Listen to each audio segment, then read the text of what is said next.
অত্যন্ত কার্যকরী, highly effective.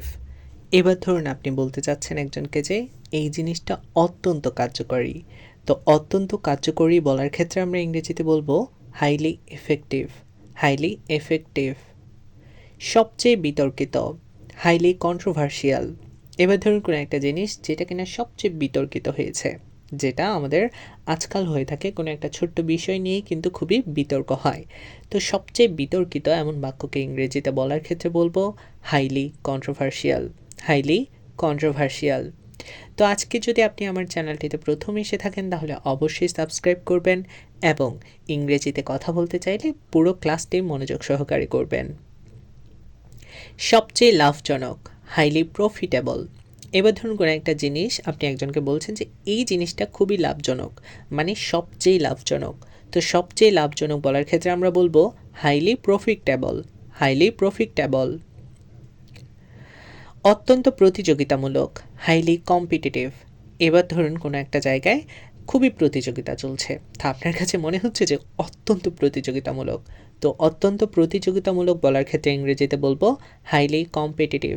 Highly competitive. অত্যন্ত অস্বাভাবিক, হাইলি আনইউজুয়াল।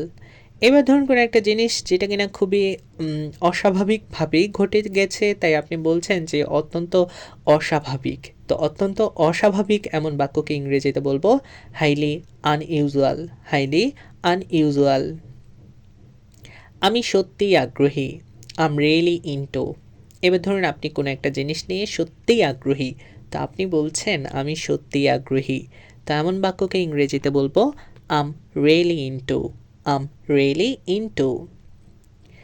আমি একজন বড় ভক্ত, আম আ বিগ ফ্যান অফ। ধরুন আপনি কোনো একজন মানুষের অনেক বড় ভক্ত, তাই আপনি তাকে বলছেন যে আমি একজন বড় ভক্ত। তা এমন বাক্যকে ইংরেজিতে বলার ক্ষেত্রে বলবো I'm a big fan of. I'm a big fan of. আমি উৎসাহী, আম প্যাশনেট অ্যাবাউট। এবার ধরুন আপনি বলছেন যে আমি উৎসাহী। তো আমি উৎসাহী এমন বাক্যকে ইংরেজিতে বলার ক্ষেত্রে আমরা বলবো I'm passionate about. I'm passionate about. আমি খুবই আগ্রহী, আম কিন অন। এবার ধরুন আপনি কোনো একটা বিষয় নিয়ে খুবই আগ্রহী, তো আপনি বলছেন যে আমি খুবই আগ্রহী। তো এমন বাক্যকে ইংরেজিতে বলবো আম কিন অন। আম কিন অন। আমাকে সাহায্য করতে দাও, লেট মি হেল্প ইউ। এবার ধরুন আপনি একজনকে সাহায্য করতে চাচ্ছেন, তাই তাকে বলছেন যে আমাকে সাহায্য করতে দাও। তো আমাকে সাহায্য করতে দাও এমন বাক্যকে ইংরেজিতে বলার সময় বলতে হবে let me help you. Let me help you. কাজটা আমি নিজেই করতে পারবো, I can do it myself. এবার যে আপনাকে সাহায্য করতে চেয়েছিল আপনি তাকে বলছেন যে কাজটা আমি নিজেই করতে পারবো। তো এমন কথা কিন্তু আমরা মাঝে মধ্যে বলে থাকি। তো এমন বাক্যকে ইংরেজিতে বলবো I can do it myself. I can do it myself. আমি সত্যিই করতে পারি, I could really do with. এবার ধরুন কোনো একটা কাজ যেটা কিনা আপনি সত্যিই করতে পারেন, তো আমি সত্যি করতে পারি এমন বাক্যকে ইংরেজিতে বলার ক্ষেত্রে বলতে হবে I could really do with. I could really do with. আমার মনে হচ্ছে, আই ফিল লাইক। এবার ধরুন কোনো একটা জিনিস আপনার কাছে মনে হচ্ছে, তো আপনি সেজন্য বলছেন যে আমার মনে হচ্ছে। তো আমার মনে হচ্ছে বলার ক্ষেত্রে ইংরেজিতে বলবো I feel like. I feel like. আমি খুব ক্লান্ত, আম ভেরি টায়ার্ড। এবার ধরুন আপনি খুবই ক্লান্ত, সেটাই আপনি বলছেন যে আমি খুব ক্লান্ত। আমরা কিন্তু মাঝে মাঝেই খুবই ক্লান্ত হয়ে থাকি, যেমনটা আমার এখন খুব ক্লান্ত লাগছে। তা আমি খুব ক্লান্ত এমন বাক্যকে ইংরেজিতে বলার ক্ষেত্রে আমাদের বলতে হবে I am very tired. I am very tired.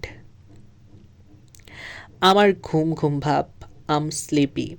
ধরুন আপনার ঘুম ধরেছে প্রচুর, তা আপনার ঘুম ঘুম ভাব এসে গেছে, তো আপনি বলছেন যে আমার ঘুম ঘুম ভাব। তো আমার ঘুম ঘুম ভাব বলার ক্ষেত্রে আমরা ইংরেজিতে বলবো আম স্লিপি। আম স্লিপি। আমি ক্লান্ত হয়ে পড়েছি, আম অর্ন আউট। এবার ধরুন আপনি ক্লান্ত হয়ে পড়েছেন, তো সেই কথাটাই আপনি বলছেন যে আমি ক্লান্ত হয়ে পড়েছি। আমি ক্লান্ত হয়ে পড়েছি এমন বাক্যকে ইংরেজিতে বলার ক্ষেত্রে আমরা বলবো আম অর্ন আউট। আম অর্ন আউট। তো আশা করছি আজকের এই ছোট্ট সহজ ক্লাসটি আপনাদের অনেক ভালো লেগেছে। আমার এই ছোট্ট ক্লাসটি যদি আপনাদের ভালো লেগে থাকে তাহলে অবশ্যই সবার সাথে শেয়ার করতে ভুলবেন না। আমার চ্যানেলটিতে প্রথম এসে থাকলে অবশ্যই সাবস্ক্রাইব করবেন এবং লাইক কমেন্ট করার মাধ্যমে আপনার মন্তব্যটি জানাবেন। দেখা হচ্ছে পরবর্তী কোনো ক্লাসে। ততক্ষণ পর্যন্ত সবাই ভালো থাকুন, সুস্থ থাকুন। আল্লাহ হাফেজ।